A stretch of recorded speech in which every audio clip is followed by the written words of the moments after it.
Good evening and welcome.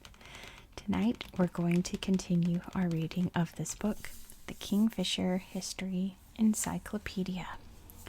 I left my pointer pencil where we left off, so I'm going to attempt to read this entire chapter about the classical world, 499 BCE to 500 CE.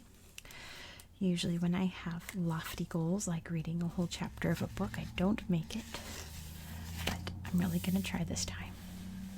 So starting off with classical Greece from 600 to 337 BCE. Ancient Greece was made up of independent city-states, each with its own laws and customs. Here the Greeks created a new society with new ideas. Each city-state or polis grew up on the plains, and the mountains around them provided natural limits and defenses. Citizens built high, strong walls around their cities, and an acropolis, or fort, was erected on a high place inside the walls. At the heart of each city was the agora, a large open space used for meetings and markets. Cities and colonies. The two most important city-states were Athens and Sparta. There were many other cities such as Corinth, Chalcis, Miletus, Smyrna, and Eretria, each with its own way of life, customs, and forms of government. The city-states expanded to build colonies northward on the Black Sea, in Cyrenaica, on the coast of North Africa, in what is now Libya, Sicily, southern Italy, and even as far away as the southern coasts of France and Spain. Greek city-states were very competitive with each other. If there's any topics, like I've covered Sparta and Greece on my channel already, I'll link them below in the description box. So if you want to learn a lot more about Sparta, I think there's some pages in here about Sparta, but like I did a whole video on Sparta and all that. Check that out if you like. Greek culture. The Greeks created a new society with new ideas. They fought hard for their freedom, especially against the Persians who threatened Greece. Being traders, sailors, and adventurers, the Greeks influenced many faraway cultures. Philosophers, doctors, and scientists taught a new way of thinking based on observation and discussion. Old rural traditions died off as the cities grew to dominate the countryside. New art, architecture, and sciences were created. Disunity between city-states. Athens, Sparta, and other city-states united to fight off Persian invasions for 60 years and triumphed at the battles of Marathon and Salamis around 480 BCE. However, from 431 BCE, they spent more than 25 years fighting each other in the Peloponnesian War because Sparta feared the growth of Athenian power. The independent Greek cities, therefore, never united as one country. This disunity eventually resulted in an invasion around 330 BCE by Philip II of Macedon, father of Alexander the Great. Let's learn more about Greek city-states. And yeah, there's Sparta. There were many Greek city-states. Athens and Sparta were the leading cities, constantly fighting each other to dominate Greece. Athens and Sparta had very different beliefs and ways of life. Athens was a busy, cosmopolitan trading city run by public debate and decision-making, a center for new ideas and trade from all over the known world. Athens became great through prosperity and invention. Sparta was steered by its king and had a very strictly ruled and militaristic society. Sparta threatened Athens' leadership with a well-trained and superior army. Athens was the birthplace of democracy under the reformers Cleisthenes around 500 BCE and Pericles around 460 BCE. Voting was enjoyed by freemen, but not by women, foreigners, or slaves. By 400 BCE, it was the leading city-state, controlling the seas and a number of colonies abroad. Many cities paid tribute to Athens for protection and trade advantages. Its statesmen, soldiers, writers, architects, philosophers, artists, and mathematicians had a wide influence. Cities such as Corinth, Thebes, Samos, and Byzantium also made up the culture now known as Classical Greece. Being smaller than Athens and Sparta, they often had to ally themselves with each other to survive, sometimes switching sides. Each made its own special contribution to Greek culture. Sparta. Sparta had a large army, and life for the Spartans was much harsher than for civilized, cultured Athenians. Spartans were renowned for their strength, dedication, and courage. Sparta relied on a vast population of land slaves called helots to provide food. A helot rebellion in 464 BCE lasted for 20 long years until the Spartans created an army to control the slaves, the first dictatorial police state. Spartan life was tough from birth onward. Babies who were weak or sick were left to die on the mountainside. Boys were given strenuous training in military skills and sports from the age of 7 until they were 20, when they became citizens. Then they joined the army. Even when married, Spartans ate and slept in communal barracks until they were 30 years old. Alexander the Great, 336 to 323 BCE. At the end of the disastrous Peloponnesian War, the age of Spartan domination did not last long. By 359 BCE, Philip of Macedon controlled all of Greece. Philip of Macedon was assassinated in 336 BCE, shortly after he had invaded Greece. His son Alexander was only 20 years old when he became king.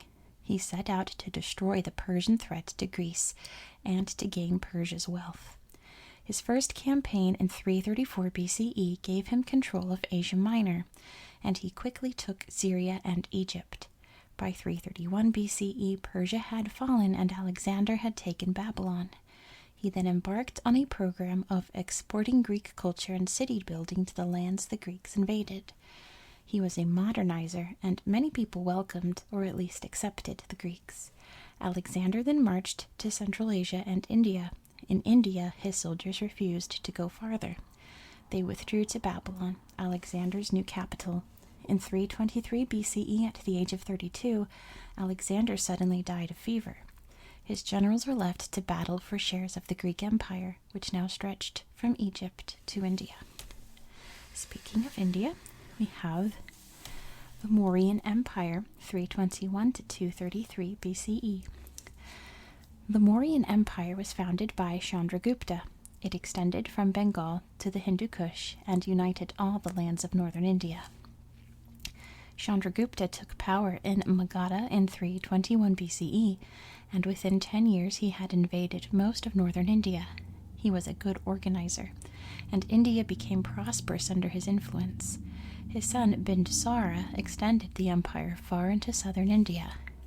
Ashoka, the empire builder. Chandragupta's grandson Ashoka was the greatest Mauryan ruler.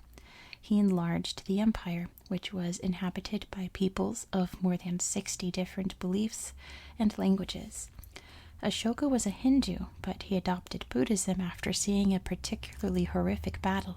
He adopted the Buddhist moral rules of good conduct and nonviolence, and brought peace, culture, dignity, and prosperity to his subjects.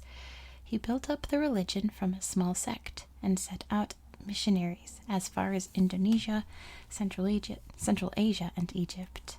He had many stone pillars erected around India, covered with moral and religious guidelines for his people. Ashoka was one of history's fairest monarchs. Mauryan life. On a practical level, Ashoka tried to improve the conditions of his people. He had reservoirs and irrigation systems built and wells dug, and he set up rest houses at regular intervals along the roads of the empire to encourage travel and trade and to bring together all its different regions into one system. Ashoka also employed a large secret police to help him run his diverse empire. Although Ashoka tried to unite the empire, under his rule religious differences between Hindus, Buddhists, and others actually became more distinct. After his death, the Mauryan Empire soon became weak and India fragmented into small kingdoms. China, the Qin Dynasty. 221 to 206 BCE. The warlike Qin tribes of western China conquered their neighbors from 350 BCE onward. By 221 BCE, they had built the empire from which China takes its name. King Jing of Qin united most of China in just 10 years, ending the Warring States period. He changed his name to Shi Huangdi, meaning first emperor, and founded the first imperial dynasty of China. Imperial China. Shi Huangdi reorganized the government, bringing everything under central control. He standardized all weights and measures, Chinese writing, and even the width of wagon wheels. He made laws and institutions in the Qin tradition and introduced a single currency. He was a ruthless modernizer, abolishing the powers of the feudal aristocracy and sending out administrators to run the regions. He built roads and canals and improved farming with irrigation and drainage schemes. To protect China from barbarians, construction began on the Great Wall, much of which still exists today. He established imperial traditions that remained consistent through different dynastic periods over 2,000 years. In 221 BCE, Shi Huangdi destroyed many traditional literary works, including those of Confucius, and even executed 400 scholars to ensure modernization. The Mandate of Heaven. Shi Huangdi was a warrior who used cavalry rather than chariots. He was used to being obeyed, and some of his actions made him very unpopular. Yet he commanded respect and achieved results, and he used his power to make changes quickly and to unite China. He also had principles. He believed that the emperor had been given the mandate of heaven by the gods, and that he must earn the support of the gods by governing well. This principle meant that the emperor could also be deposed if he misgoverned the country. The Qin legacy. Shi Huangdi died in 210 BCE, and 4 years later the Qin dynasty was overthrown because the changes and laws that they made were too harsh. A civil war broke out. The idea of a united empire, however, had become fixed in the minds of the people. An ordinary man named Lu Bang, who had become a Qin official, founded a new dynasty and, as a result, gained popular support. The Han dynasty was to rule for 400 years on the basis that Shi Huangdi had established. Next is Africa, 500 BCE to 500 CE. Most of Africa was unaffected by outside influences. In West Africa, new nations were being formed, and migration was changing southern Africa. The introduction of the camel to the Sahara brought major changes around 100 BCE. Caravans were able to cross the desert carrying gold, ivory, gums, spices, and slaves. Trading towns became established in West Africa. Jene-Jeno, Nyani, Yelwa, and Nok were on rivers or at the edges of deserts and rainforests. These towns were the capitals of the first budding African states. North-south trade passed through Meroe and Aksum, bypassing the Sahara into the regions now known as Chad, Rwanda, and Kenya. Aksum. Meroe collapsed in 350 BCE, and Aksum, on the Red Sea coast of Ethiopia, grew rich, exporting ivory, precious stones, and perfumes to Arabia, Greece, and Rome, reaching its peak in the year 350 CE. Around that time, its king, Ezana, adopted Christianity. Cities and great monoliths were built. Aksum thrived until about the year 1000. The Bantu expansion. Farming, Bantu-speaking people from Nigeria gradually migrated south and east, and by the year 500 they had occupied central and southern Africa, leaving the rainforests to the Pygmies and the Kalahari Desert to the Khoisan Bushmen. On Africa's east coast, the Bantu had started to trade with Greeks and Romans. Judea, 600 BCE to 135 CE. Since their 60-year exile in Babylon from 597 BCE, the Jews, with their different religious beliefs, had grown further apart from their Near Eastern neighbors. The Jews worshipped one God, Yahweh, built synagogues, and observed strict religious laws.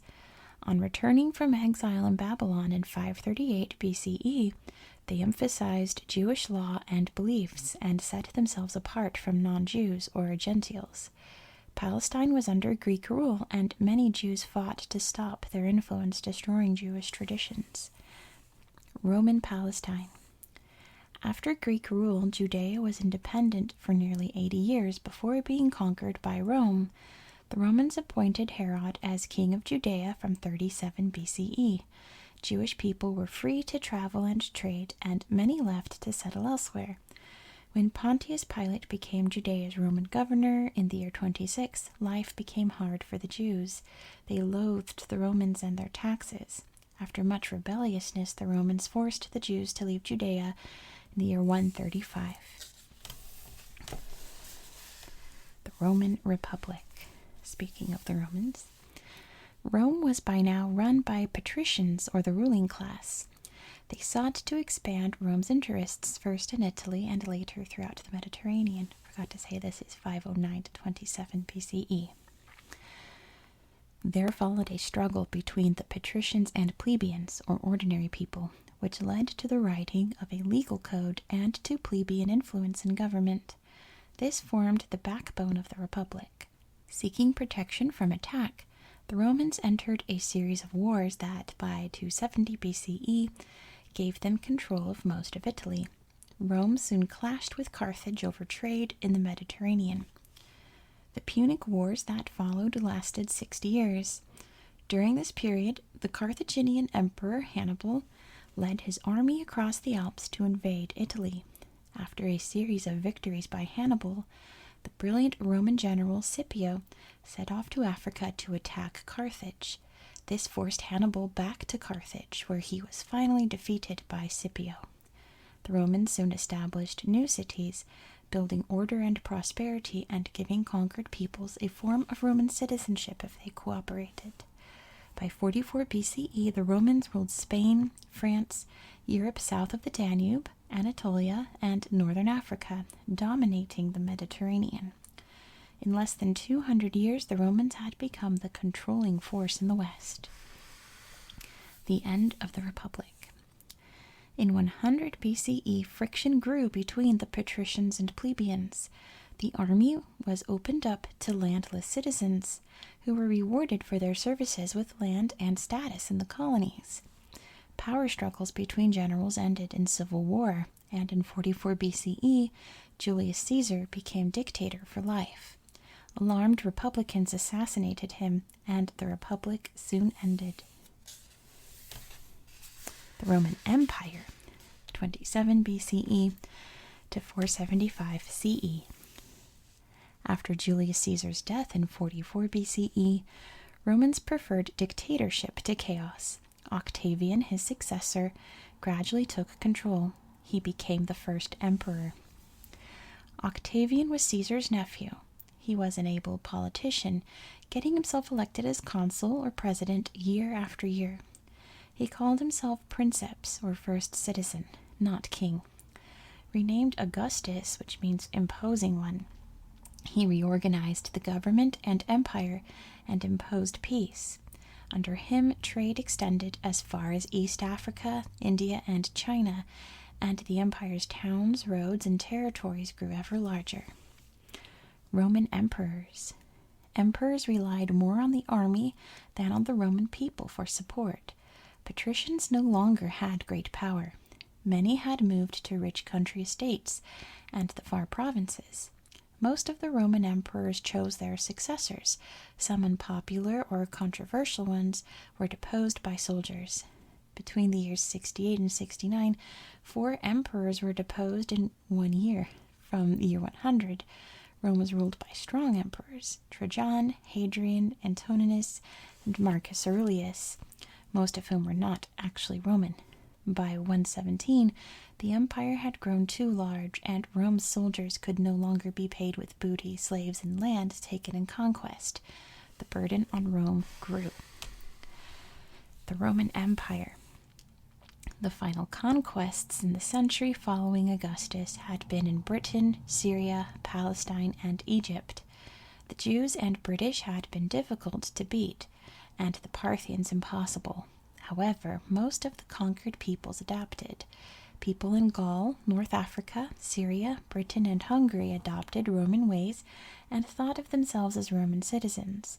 Running a huge empire was difficult, and it was united by business, not religious or ethnic ties. Provincial peoples were allowed to get on with their lives as long as they obeyed the rules set by the Romans. Let's learn more about Roman life, 509 BCE to 475 CE. The Romans did not really invent many things to advance their civilization. They took what had already been invented and developed it further. The Roman way of life became known as Romanitas, everything that had to do with being a citizen of the empire. It was not just an empire, it was a system, a single market, and a union of different lands sharing a developed way of life. The power of the people.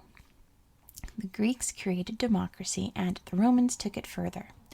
Democracy meant government by patricians, the ruling class, although plebeians had some influence in elections. Slaves, mostly non-Roman, had no power at all. Roman democracy worked well for a time, but in the end it was misused. It was replaced by the rule of an emperor. The Senate. The Republic was ruled by an elected Senate, a group of patricians who selected 2 consuls each year to act as presidents. These presidents were advised by the Senate. Later, Roman soldiers gained greater power than the ordinary people, and the consuls became military dictators.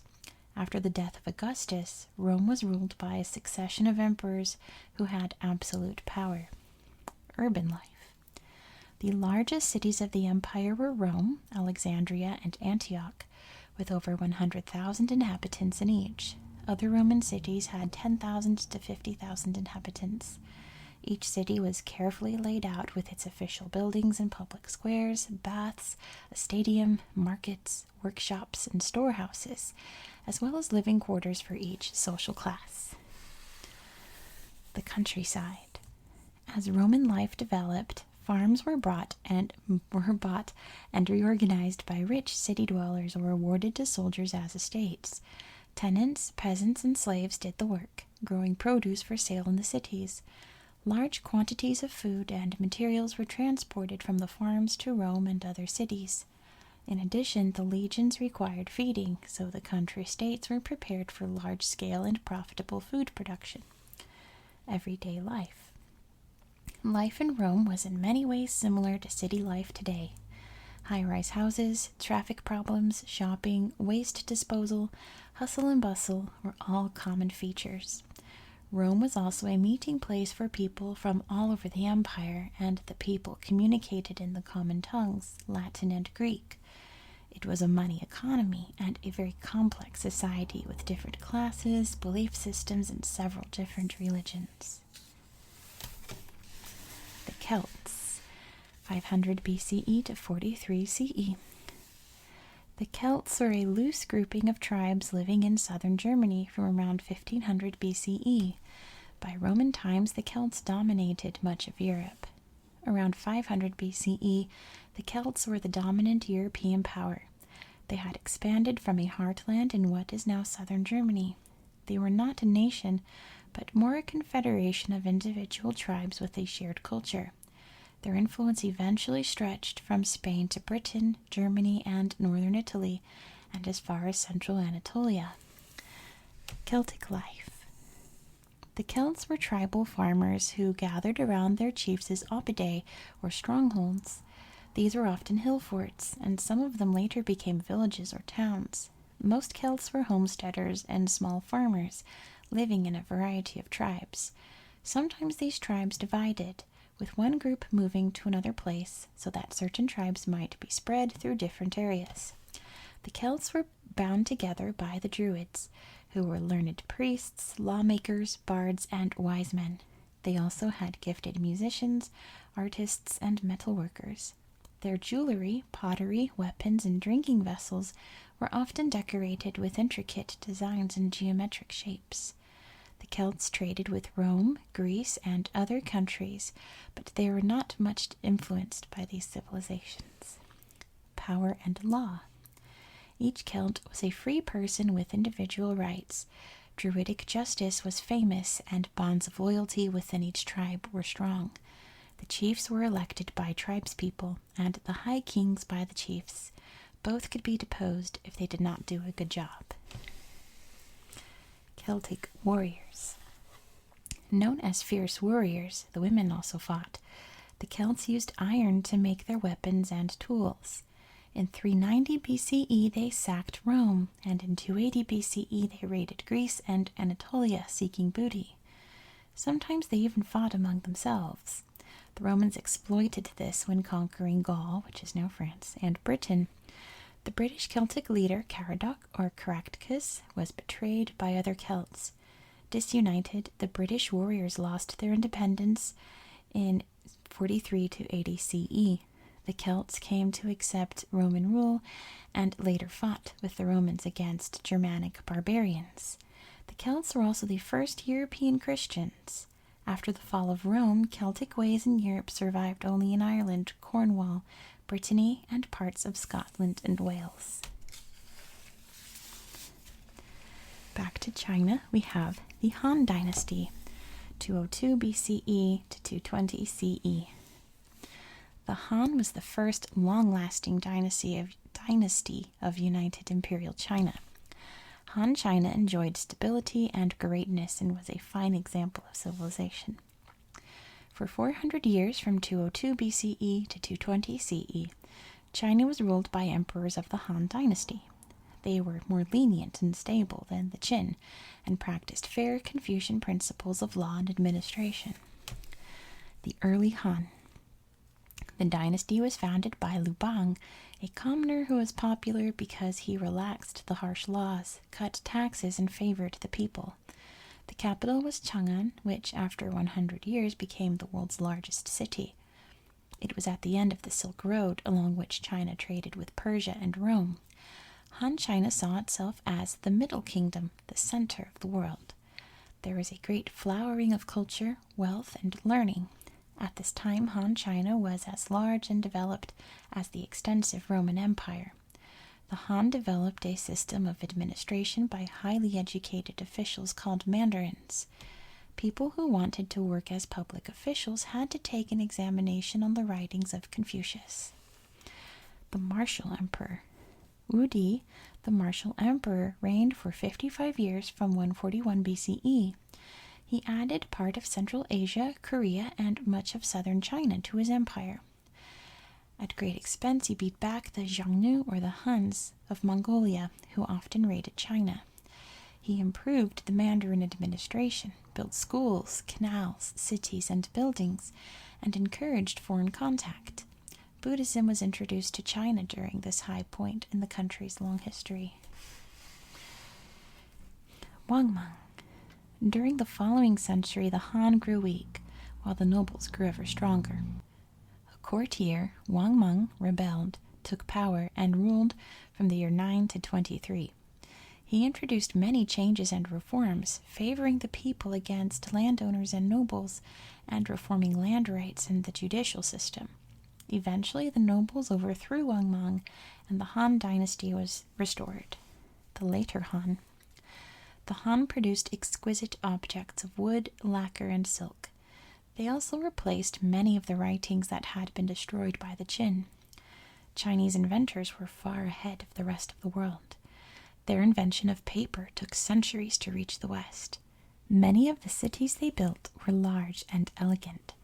However, the population had grown, and rebellions among landless and poor peasants became frequent. Barbarians again attacked the borders, and warlords took over the army. The last Han emperor gave up his throne in 220 CE, and the empire fell apart. Christianity, 30 to 400 CE.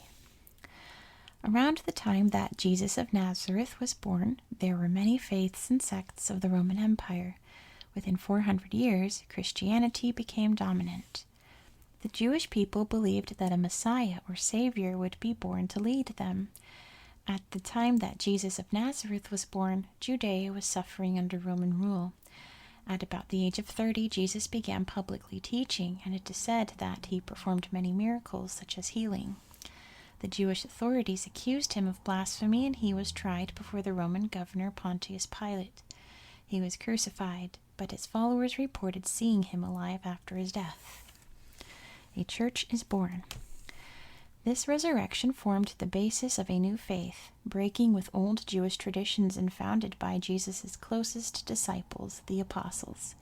It gradually spread among both exiled Jews and non-Jews throughout the Roman world. Early followers, especially Paul, taught that Christianity was open to anyone who chose to be baptized. By the year 300, it had spread to Egypt, Aksum, Syria, Armenia, Anatolia, Greece, Rome, France, Britain, and India.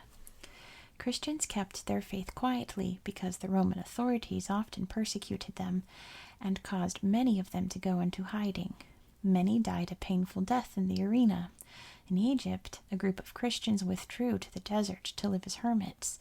They were the first Christian monks. State religion. Religious persecution in the Roman Empire was halted when Emperor Constantine recognized Christianity in the year 313. Later it became the official state religion. Constantine called the first council of all bishops at Nicaea, urging them to resolve their differences and write down one doctrine, the Nicene Creed. Politically, he saw the church as a way of bringing new life to his empire. His actions defined Christianity, greatly affecting Europe and eventually most of the rest of the world. It also meant that the ideas of some teachers were outlawed as heresies, and this led to the disappearance of many aspects of the faith. It also led to death or exile for those who disagreed with the doctrine. The Gnostic, or Egyptian, Celtic, and Nestorian churches were examples of branches that eventually died out, although the Nestorians journeyed to Persia and as far as China to prevent this. The Parthians and Sassanids, 238 BCE to 637 CE. The Parthians were Asiatic nomads who had moved south into Persia around 1000 BCE. Around 300 BCE, the Parni tribe, later to become their rulers, joined them. The Parthians and the Parni lived in northern Iran under Persian and then Greek Seleucid rule. The head of the Parni became the Seleucid governor of Parthia. Then, in 238 BCE, he declared independence and made himself high king over a number of local chiefs in the land. The Parthians adopted existing local ways of doing things, like Greek, Persian, and Babylonian, rather than inventing their own. Although in time they adopted more and more Persian customs. Parthia grew prosperous through Silk Road trade from China. Rise and fall of the Parthians. The greatest Parthian leaders were two brothers, both called Mithridates. Little is known of Parthia except that the Parthians conquered Babylonia and Bactria, or Afghanistan, and were friendly with Han China. They fought the Romans regularly, stopping the Roman expansion eastward. Their army was strong and well organized. Famous for horseback fighting, they swept into battle at great speed, behind a hail of arrows, and were able to quickly overwhelm all armed opposition. The rise of the Sassanids. The Parthian wars with Rome were costly and unpopular. After 450 years of superiority in Persia, they became a spent force.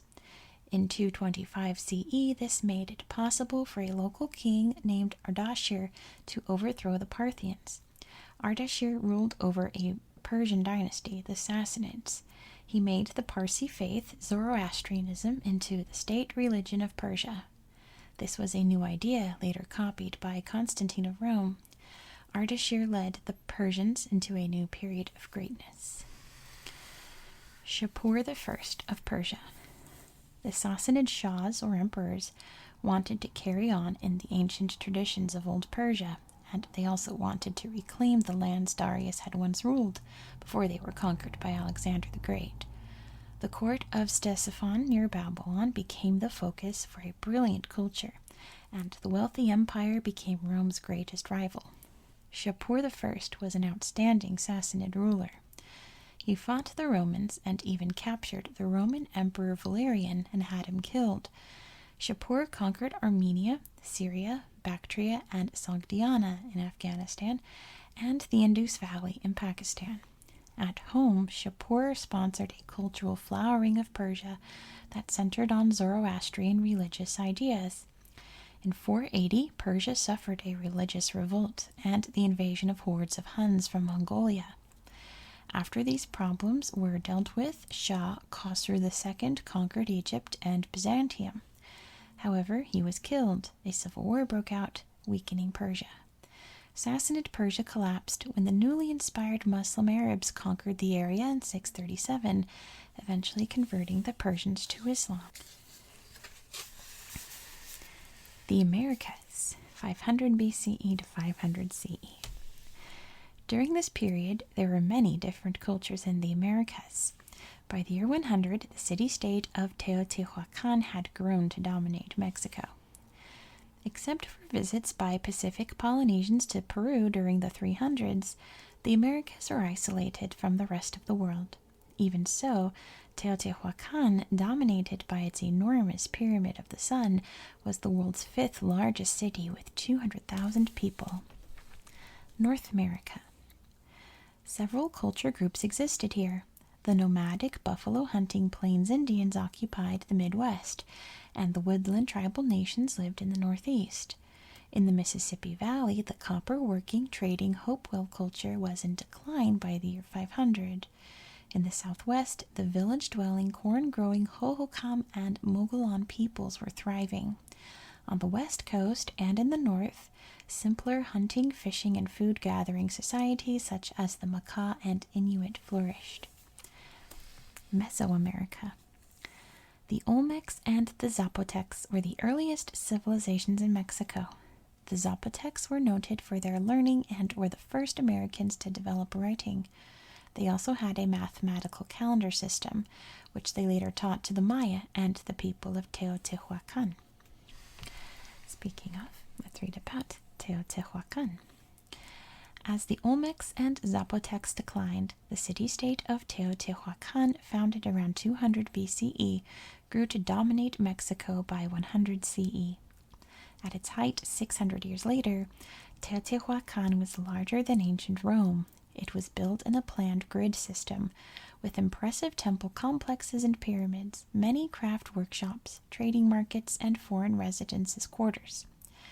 It was the largest trading city in the Americas, linking and supplying North and South America. Teotihuacan influenced other Mexican cultures such as the Maya, and it imported materials from as far away as the Great Lakes and Colombia. It was surrounded by other cities, but it was unusually peaceful. It mysteriously declined around the year 600, although the Aztecs carried its heritage on into later times. Here we go. South America. In Ecuador, the state of Moche, at its peak around the year 300, made fine pottery, textiles, and metalwork. Farther south, the city of Tiwanaku, 12,200 feet above sea level beside Lake Titicaca in the Andes, was inhabited by 40,000 people and featured enormous stone temples and palaces. Founded around 300 BCE, the city reached its golden age around 500 CE.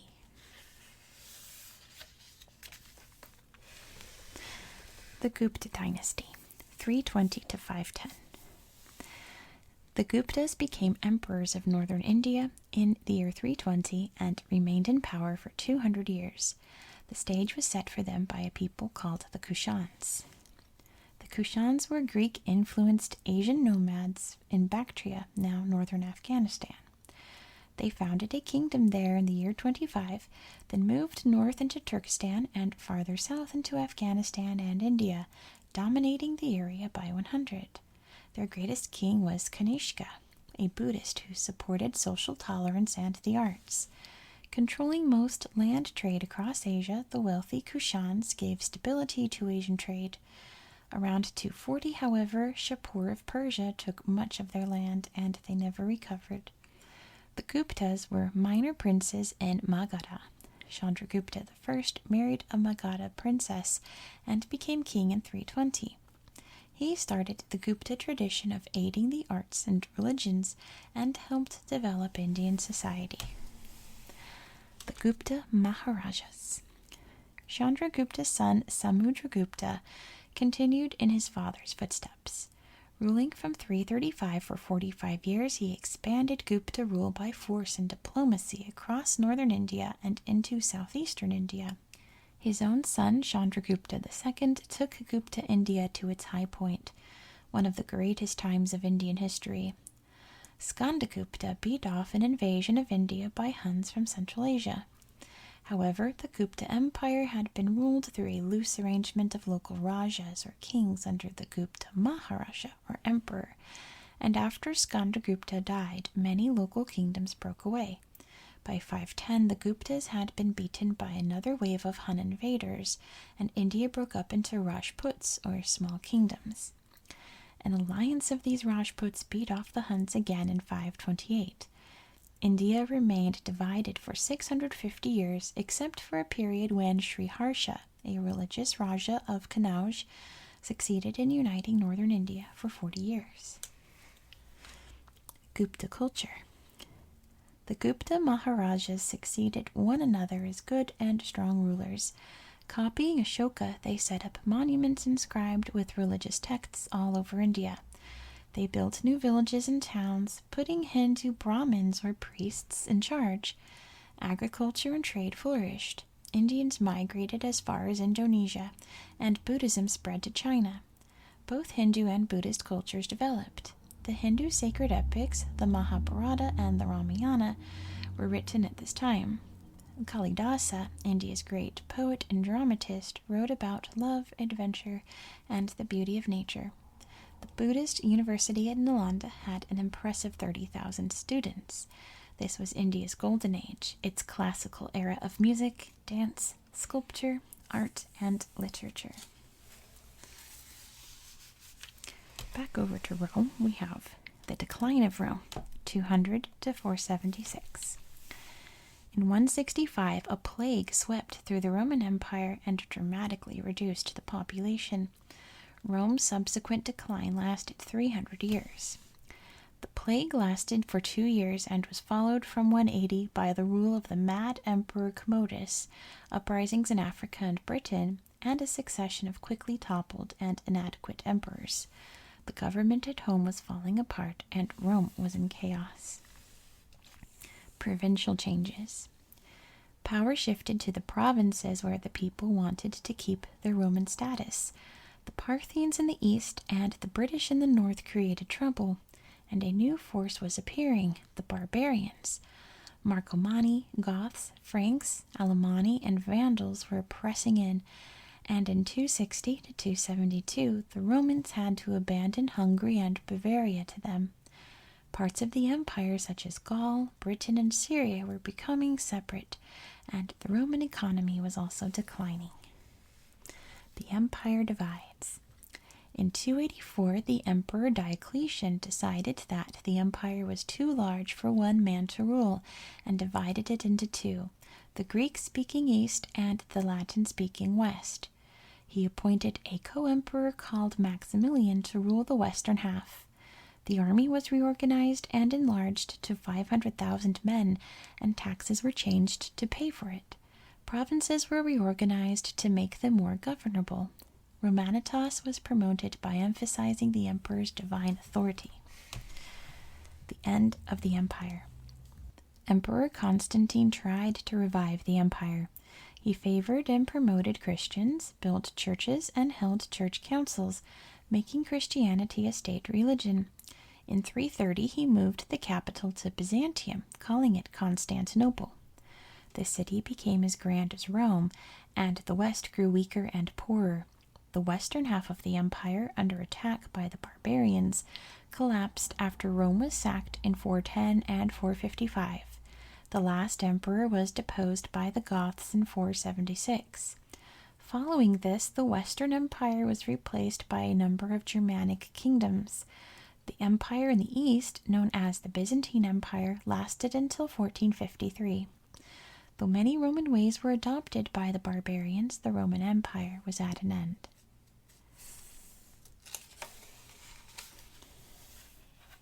Make sure I didn't skip a page. Nope. Let's learn more about the barbarians from year 1 to 450. The term barbarian means outsider, and Romans thought them to be uncivilized. They lived in small farming communities and were ferocious warriors. The Germans living in southern Sweden and northern Germany moved south and pushed the Celts west. The Romans tried to control the Germans and were seriously beaten by them in the year 9. Rooster just woke up if you can hear that. The Romans traded with some friendly German tribes and recruited some into the Roman army. Some tribes, such as the Franks, Alemanni, and Goths, raided the empire in 260 to 270, and the Romans had to make peace and settle them. The Huns. The Huns, or Xiongnu, had been evicted from Mongolia by the Chinese. They swept into Europe, settling in Hungary around 370. The German tribes panicked, pushing into the empire for safety. The Romans settled many of them, though the Vandals in Greece rebelled, and by 410 they sacked Rome itself. From 440 to 450 the Huns ravaged Greece, Germany, and Gaul, destroying everything. An alliance of Romans and Germans defeated them, but the empire was then in decline.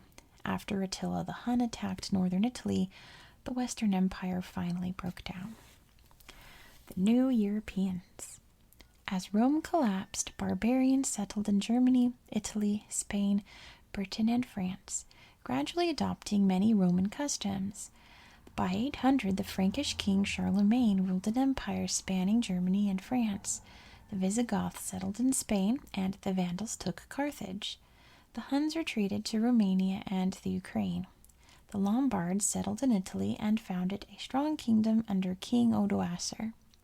The Burgundians settled in eastern France, and the Saxons and Jutes took England. Japan, 300 BCE to 800 CE.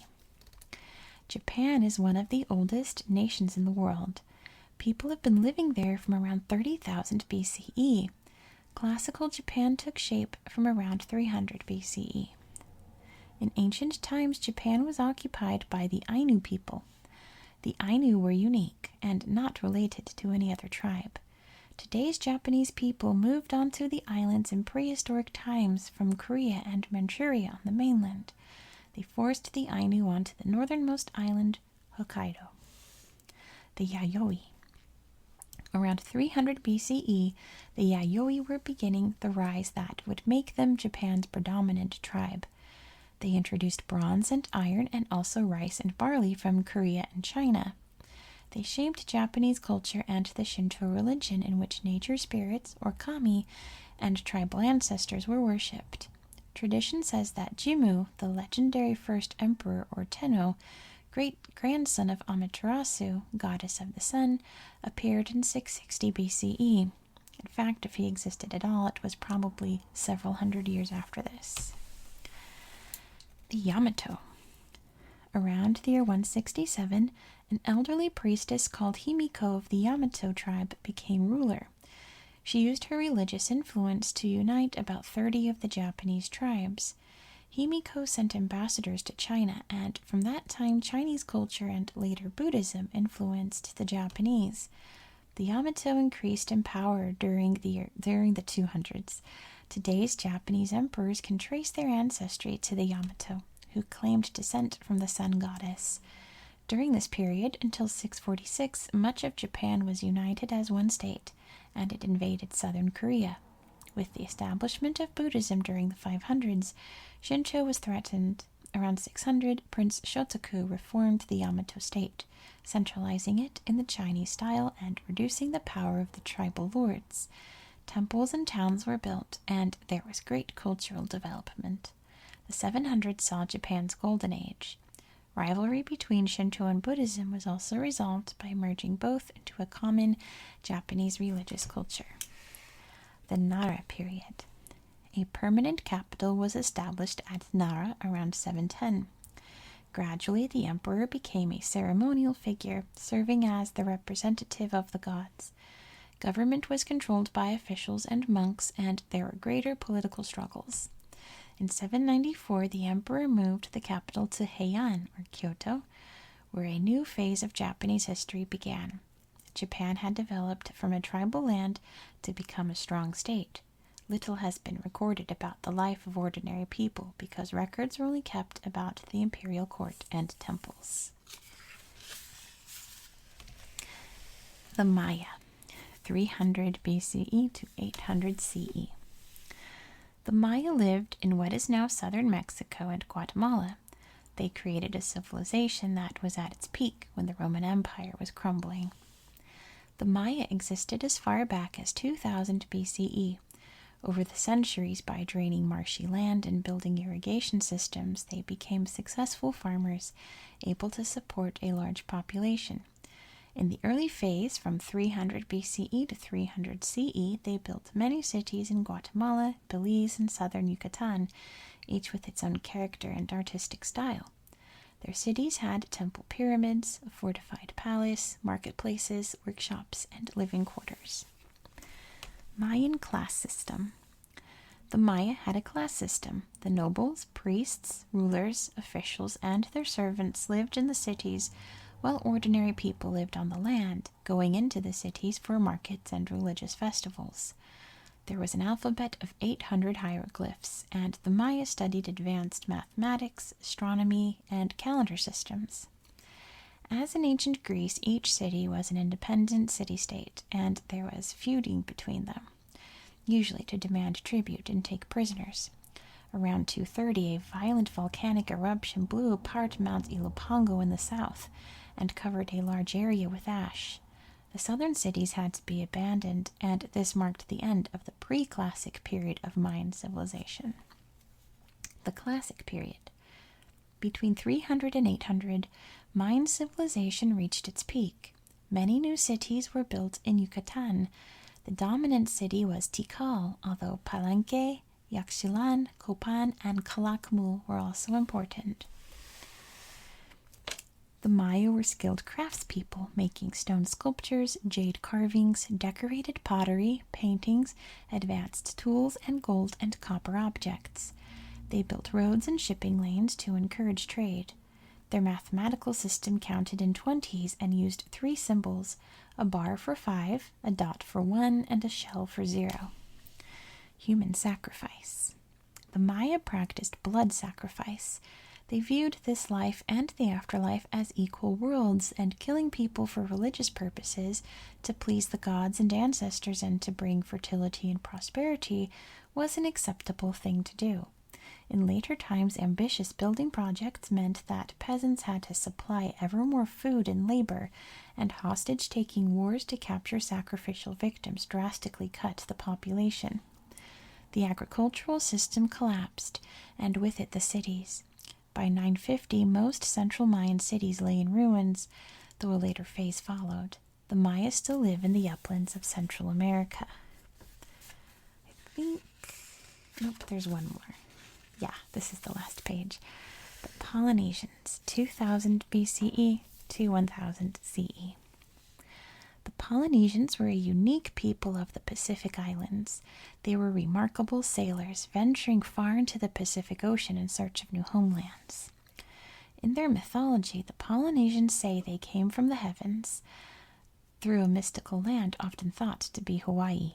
Historians and language experts believe they may originate in Taiwan, migrating in open canoes to the Philippines around 3000 BCE, then to the Bismarck Archipelago off New Guinea around 2000 BCE. They carried with them pigs, dogs, and chickens, as well as fruit and vegetables like coconuts, taros, yams, breadfruit, and bananas. From these people, the Lapita culture developed. Its people used shells to make tools, and they also made pottery, which had intricate and beautiful designs. Migration. The Polynesians embarked on planned journeys of discovery. They were great navigators and had advanced knowledge of the stars, ocean currents, winds, and wildlife. Around 1300 to 1000 BCE, the Polynesians moved into New Caledonia, Vanuatu, Fiji, Samoa, and Tonga, and then to Tahiti and the Marquesas Islands by 200 BCE. They reached Easter Island by the year 300 and Hawaii by 400. Some of them migrated to Aotearoa, or New Zealand, by 850, where they settled and became known as the Maori. On the islands, they bred animals and used the vegetables and fruit they carried to plant new crops that are now found throughout the islands. Ocean travelers. The Polynesians sailed to the Americas, bringing back the sweet potato, and they traded with some of the Aborigines in Australia.